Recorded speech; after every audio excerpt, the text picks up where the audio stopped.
Good afternoon, everybody.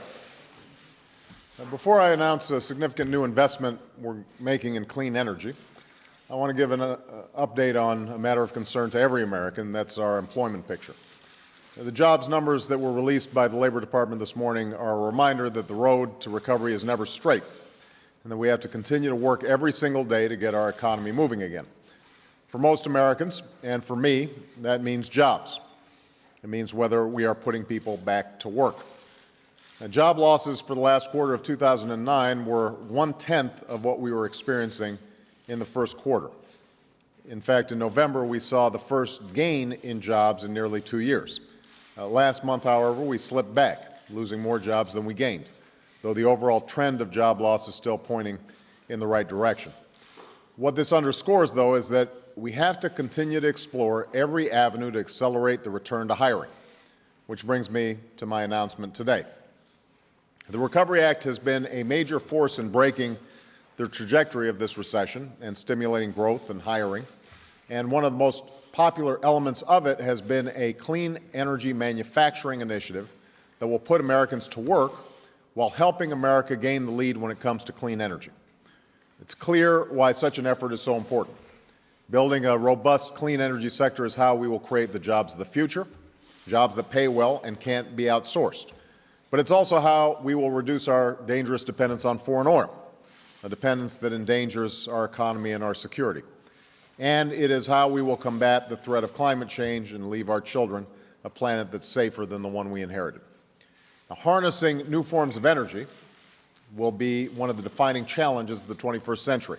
And unfortunately, right now, the United States, the nation that pioneered the use of clean energy, is being outpaced by nations around the world. It's China that has launched the largest effort in history to make their economy energy efficient.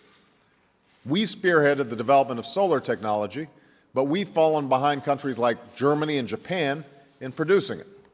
And almost all of the batteries that we use to power our hybrid vehicles are still manufactured by Japanese companies or in Asia. Though, because of one of the steps like the one we're taking today, we're beginning to produce more of these batteries here at home. Now, I welcome and am pleased to see a real competition emerging around the world to develop these kinds of clean energy technologies. Competition is what fuels innovation. But I don't want America to lose that competition. I don't want the industries that yield the jobs of tomorrow to be built overseas. I don't want the technology that will transform the way we use energy to be invented abroad. I want the United States of America to be what it has always been, and that is a leader, the leader, when it comes to a clean energy future.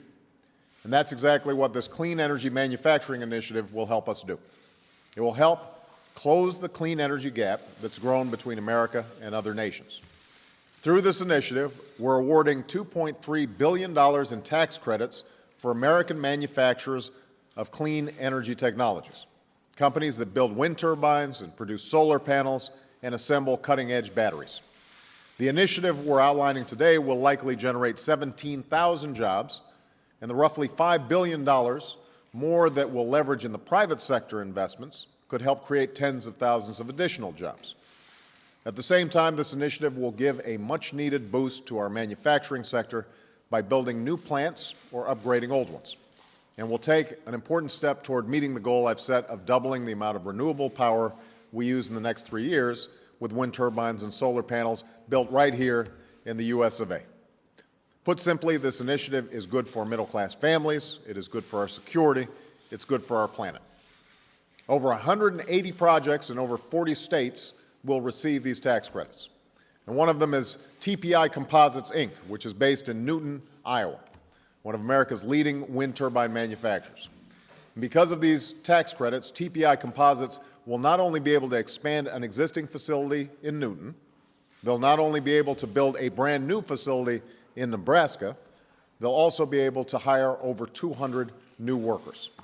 And it's my hope that similar stories will be told in cities and towns across America because of this initiative.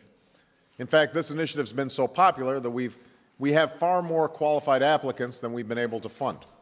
We received requests for roughly 3 times as much in funding, $7.6 billion, as we could provide. And that's why, as part of the jobs package on which I'm urging Congress to act, I've called for investing another $5 billion in this program, which could put even more Americans to work right away building and equipping clean energy manufacturing facilities here in the United States.